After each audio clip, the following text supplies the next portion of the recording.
Lunes 28 de noviembre, muy buenas tardes. Arrancamos un nuevo espacio de 5 días agro aquí por las pantallas de 5 días televisión. Una semana sumamente calurosa, esto ya lo venimos anunciando desde la semana pasada. 33 grados actualmente y esto va en ascenso, así es que tener cuidado, como siempre lo digo, a no exponerse en horas del mediodía, entre las 2 a las 3, las 4 de la tarde aproximadamente, no estar expuesto al sol, hidratarse bien y a cuidarse. Ya vamos a ver si la semana entrante se vienen lluvias nuevamente o qué clase de cambio climático vamos a tener. Pero nosotros desde aquí con el compromiso de hacer siempre el repaso del impacto que el sistema agroclimático deja en el campo principalmente. Conversamos todo el tiempo con productores, referentes, dirigentes incluso, que nos dan ese pantallazo de qué manera está avanzando el campo. Hasta el momento las expectativas bastante positivas. Y vamos a hablar también de un tema importante que tiene que ver con la FAO, una organización que ha estado apoyando al Paraguay en todos estos años. Tenemos proyectos, iniciativas y hemos visto resultados a lo largo de todos estos años que dejan muy en alto, digo bien, la vara de lo que se está haciendo aquí en el país. Y lo tenemos con nosotros, por lo menos hasta esta semana todavía representante de la FAO en el Paraguay, el ingeniero Jorge Alberto Mesa con nosotros. Ingeniero, ¿cómo le va? Muy buenas tardes. David, muy buenas tardes. Muchas gracias por invitarme para esta, mi última entrevista aquí en Paraguay. Yo estoy terminando ya mi misión, ahora en el miércoles salgo del país. Y bueno, muy satisfecho de, tal vez comenzamos con ustedes y estamos terminando con ustedes en esta entrevista. Yo, por lo menos, en la entrevista, Totalmente. no la FAO, ¿no? ¿Cuántos años, ingeniero, con esta misión? Yo estoy 4 años y 5 meses aquí en el país, en esta segunda misión. Yo tuve una primera misión de alrededor de 4 años, después salí a una posición regional para América Latina y Caribe, luego volví 4 años más a Paraguay y ahora estoy retornando también a la oficina regional de América Latina y Caribe de la FAO. Y conversamos detrás de cámara y le consultaba yo qué viene a partir de ahora. Bueno, yo particularmente, personalmente voy a trabajar como representante a cargo de Argentina y de Uruguay. Y también voy a estar encargado de la coordinación de la movilización de recursos para toda América Latina y el Caribe, ¿no? Esas van a ser mis 3 funciones a partir del jueves 1 de diciembre ahora, ¿no? Entonces estoy cambiando de responsabilidad en países, pero también en otras funciones un poquito más amplias, ¿no? O sea, no va a tener ni un día de descanso. Sale de acá el miércoles y el jueves ya está arrancando con las funciones. Exactamente, el día 30 salgo yo y el día 1 ya está mi oficina lista para continuar trabajando, ¿no? Así es. Qué bueno, pero es que al fin y al cabo se nota la diferencia del compromiso y no es por tenerlo aquí en piso, ingeniero, pero realmente se ve, digamos, esa diferencia entre una persona que está presente, que, digamos, se apropia de ese objetivo, de esa misión que tiene la FAO en el Paraguay. Nosotros a lo largo de todos estos años, como le mencionaba el ingeniero detrás de cámara, hemos trabajado con muchos organismos, con el sector privado, con fundaciones, y nunca se ha visto un acercamiento tan cálido, tanta preocupación de por medio por parte de la FAO, por ejemplo, y acá con el ingeniero, por supuesto, también hemos tenido un sinfín de entrevistas, charlas y esa preocupación de poder alinear los objetivos de Paraguay con lo que se hace en la región y en el mundo es demasiado importante. Hoy lo vemos, hemos tenido un año sumamente cargado de proyectos, iniciativas, los medios de comunicación en general se han hecho eco de lo que la FAO está haciendo, mucho más de lo que se ha hecho eco en los últimos años. Sí, en realidad el trabajo ha sido bastante intenso en los últimos 4 años, ¿no? Teníamos una oficina de alrededor de 22 personas, ahora somos como 80 personas, una cartera de proyectos que era de alrededor de $3 millones, ahora estamos con $32 millones en cartera y ahí viene un pipeline ya de 11 millones para el próximo año, ¿no? Entonces son recursos que con el trabajo se va internalizando para Paraguay para trabajar en los temas que nos compete a nosotros, que es la agricultura, la alimentación, la agricultura familiar, los temas climáticos también, ¿no? Entonces estamos creciendo más, como debe ser, ¿no? Un país que también crece y que al mismo tiempo que te generan recursos también hay otras necesidades específicas en las cuales hay que atender. Y estamos aquí para ayudar, para ayudar al gobierno en sus metas, en sus esfuerzos, en sus prioridades. No sé si sea una pregunta difícil o fácil, ingeniero, pero si podemos hacer un balance de lo que nos ha dejado todos estos años de misión, el trabajo que ha realizado la FAO aquí en el Paraguay, ¿más pros que contras? No, sí, bueno, siempre es un espacio, la cooperación internacional es un espacio de aprendizaje, es un espacio donde incluso las situaciones en las cuales han sido las más difíciles tienen que ser convertidas en aprendizaje, ¿no? Y es un aprendizaje que no solamente sirve para el Paraguay, sino para otros países de la región, y estamos en eso. Entonces, yo creo que hay más pros, y mismo las situaciones difíciles en las que hemos pasado en el contexto de la cooperación, que es lidiar con un entorno difícil, lo hemos convertido en algo positivo. Y en este sentido también hablar un poco de lo que ha sido el epicentro, por lo menos de estos últimos años, de la seguridad alimentaria. Hemos logrado avances importantísimos, los censos que hemos tenido a nivel país nos han dado un poco de esa radiografía de lo que realmente hoy se está haciendo. Esto quiere decir que realmente hay un precedente de un antes y un después de ese trabajo tan cercano. Sí, el tema de la inseguridad alimentaria ha venido cayendo sustantivamente en Paraguay, ¿no?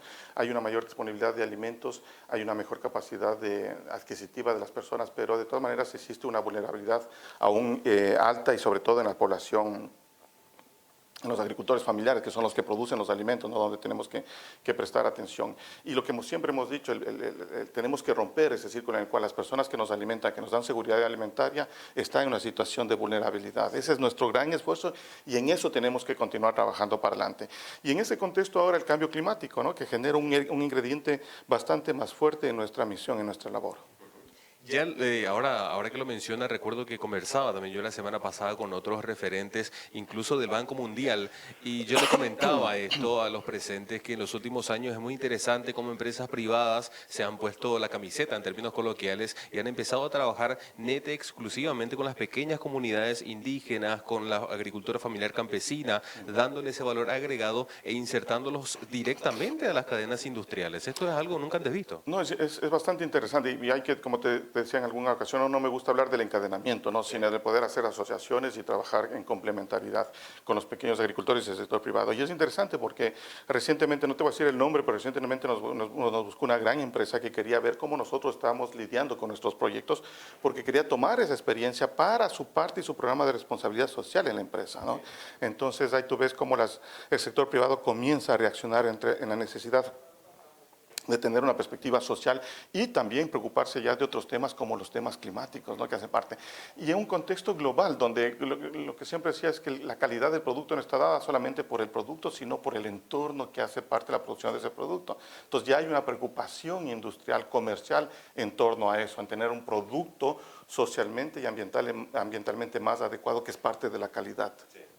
Y lo veíamos también en la COP27, al ministro Bertoni plantando postura de lo que se está haciendo en el Paraguay en los últimos años y este consenso inédito al cual digo bien, han llegado todos los ministros de Agricultura de las Américas en general, buscando por fin un norte que pueda ayudar a tener trazabilidad en el campo de manera sostenible y sustentable. Esto, si bien hoy es una realidad porque tanto se viene hablando, tanto se viene promoviendo, podemos sentirlo, pero si hubiésemos hecho un corte 5 años atrás por lo menos, no hubiese sido, pero ni por cerca avisorable. Sí, no, a mí me llama la atención gratamente esa situación, ¿no? Entonces, me acuerdo en el 1995 cuando se hablaba ya más fuertemente de la COP 92 sobre la COP de cambio climático de Río, donde la temática de la sostenibilidad daba miedo y asustaba, ¿no? Y todo el mundo se preocupaba, y ¿por qué la sostenibilidad?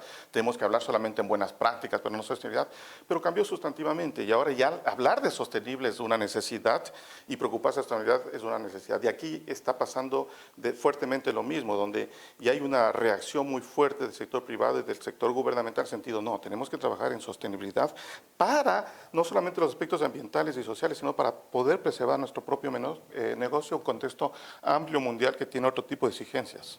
Totalmente, y lo que son, por ejemplo, aquí las empresas B en el Paraguay, que son empresas netamente sustentables o que buscan que la gran mayoría de sus procesos sean sustentables, contaminen menos o apoyen de alguna manera con el medio ambiente, esto marca también un precedente para muchas otras empresas que antes ni lo tenían en cuenta. La cuestión era producir, generar, seguir creciendo y ya. Hoy hablamos de empresas que tienen una conciencia, no solamente social, sino una conciencia empresarial del impacto que se dejan del medio ambiente. Exactamente, ¿no? Y en ese sentido creo que nosotros hemos trabajado fuertemente para tener esa perspectiva dentro del sector agropecuario, ¿no?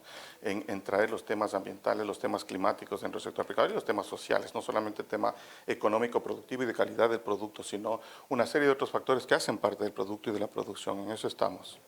Y a partir de ahora, qué interesante lo que se puede generar en cuanto a integración e intercambio de experiencias, porque entender lo que un país está haciendo bien o en ese proceso de error y acierto ha logrado comprimir y tener una fórmula que funciona y eso bajarlo a tierra aquí nos acortaría 5 o 10 años de experimentos a 2 o 3 años nada más. Sí. Yo creo que, mira, de los organismos multilaterales eso es lo importante, ¿no? Que ellos pueden traer experiencias de diversas partes del mundo y asentar en el país, ¿no? Y mejorar sustantivamente y, como tú dices, acortar los plazos de desarrollo, ¿no? Entonces, si comenzamos un desarrollo en el país en este momento, vamos a tardarnos 10, 20, 30 años, cuando un organismo multilateral lo que te hace es buscar experiencia, buscar capacidades y te trae eso al país y evitas toda esa prueba y el costo y la inversión de la prueba para alcanzar niveles de sostenibilidad e incluso de productividad más altos, acortando los plazos y generando un entorno favorable para una producción más social, más económica y también ambientalmente apropiada, ¿no?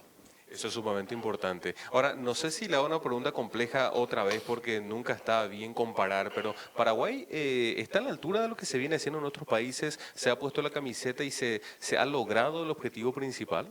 Mira, yo creo que está en camino. eh, Hay que dar pasos más sustantivos y mucho más fuertes. No obstante, ya de lo que nosotros hemos podido ver en el sector privado y también en el sector gubernamental, ya hay una preocupación, ¿no? Ya hay una capacidad instalada que comienza a manejar otros temas que antes no se manejaban. Y sobre todo el sector privado que tiene una preocupación. Hay una parte del sector privado bastante tradicional que todavía está preocupado en sostener un negocio desde la perspectiva económica, pero hay un sector también privado mucho más abierto a discutir e incorporar otros aspectos. Y en ese contexto, por ejemplo, hay un grupo de empresas que están trabajando en implementación de los ODS en el contexto de sus empresas, ¿no? Entonces, porque muchas veces hablamos de ODS es una agenda externa, una agenda incluida, pero no es una agenda externa, es una agenda que el país firmó, acordó y quiere decir, son 17 objetivos, ¿no? Que están vinculados con temas individuales, temas colectivos, temas de producción, temas ambientales, sociales, económicos, de apoderamiento de las mujeres. Y hay empresarios aquí que dicen, no, yo quiero esos ODS traer al entorno de mi empresa, ¿no? ¿Por qué? Porque en la medida que ellos incorporen esos elementos, sus funcionarios, empleados van a vivir mejor, van a estar en una situación mejor, su sistema productivo va a ser más saludable y ellos van a tener acceso a otros mercados que tal vez en este momento no es que paguen más por el hecho de que hay una incorporación de estos aspectos relacionados al objetivo de desarrollo sostenible, pero sí cuida la accesibilidad al mercado. Entonces hay que diferenciar esto, ¿no? Porque muchos dicen, ¿y quién me va a pagar la factura? No, es que es tener el acceso al mercado lo importante, ¿no? Entonces hay que incorporar. Y la aplicación de muchos de los objetivos de desarrollo sostenible, como es, por ejemplo, la reducción de la contaminación, a tener una producción mucho más sostenible, tener cuidado en las emisiones, al final las prácticas que tú aplicas para eso te pueden reducir los costos de producción. Entonces, ahí es donde la empresa privada lo ve con interés. Bueno, si yo incorporo esta forma de trabajar dentro de mi empresa, eventualmente voy a tener ganancias sustantivas, ¿no? En reducir pérdidas, en reducir desperdicios, en ser más exacto en cuanto utilizo de los insumos y por lo tanto eso me da ventajas competitivas y comparativas, ¿no? Aparte, de acá a 10 o 20 años, básicamente no se avisora un mercado de empresas que no sean sustentables, porque el planeta y el cambio climático que hoy es una realidad así lo demanda, ese compromiso, esa realidad de contaminar lo menos posible, no contaminar si es totalmente viable, y esto de un futuro acá a 10, 20 años, una empresa que no esté alineado a este estándar, digamos, muy difícilmente pueda seguir adelante, por los consumidores mismos que van a tener otra mentalidad. Exactamente, ¿no? Y ese es el punto principal, es los consumidores con otra mentalidad, en los cuales ya comienzan a cuestionar no solamente las características del sabor y calidad del producto, sino dónde se produjo esto, ¿no? Con qué impacto ambiental se está produciendo, con qué impacto social se está produciendo este producto, ¿no? Y comienzan entonces a cuestionar un poco más el sistema. Y los consumidores informados son los que mueven todo el sistema, ¿no? No es el productor, no es el productor el que va a decir, no, ustedes tienen que comer lo que estoy produciendo. Es el consumidor el que te mueve el sistema para llegarlo a satisfacer.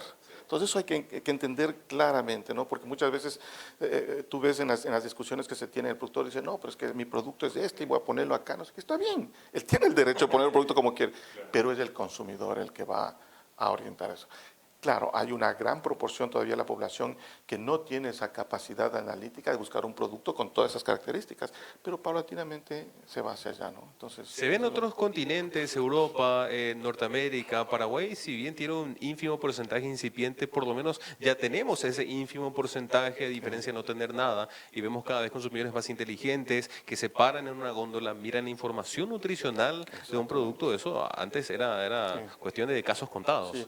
y claro, podemos decir que eso está asociado a un nivel socioeconómico, cultural alto, ¿no? Que puede todavía. No, pero paulatinamente eso va a ir. ¿Por qué? Porque va a ir bajando a otros niveles. ¿Por qué? Porque también de lo que come es el costo de vida que uno tiene. Porque si come mal, si se alimenta mal, entonces la tendencia es a tener más problemas de salud, a trabajar con menos productividad e incluso a gastar más en salud, en servicios de salud. Por lo tanto, el consumidor paulatinamente va comprendiendo, ¿no? De que una alimentación saludable es una inversión en su organismo, ¿no? Entonces, hacia allá va el mundo se mueve en esa dirección, ¿no? Qué bueno, realmente. Ahora, la FAO en este 2022, ingeniero, ¿ya la agenda oficial termina con estos últimos eventos que tuvimos o tenemos todavía algo para diciembre? No, y nosotros estamos ya en este rato con algunos programas que van lógicamente mucho más allá del 22, entrado al 23, y que tienen continuidad. Nuestros programas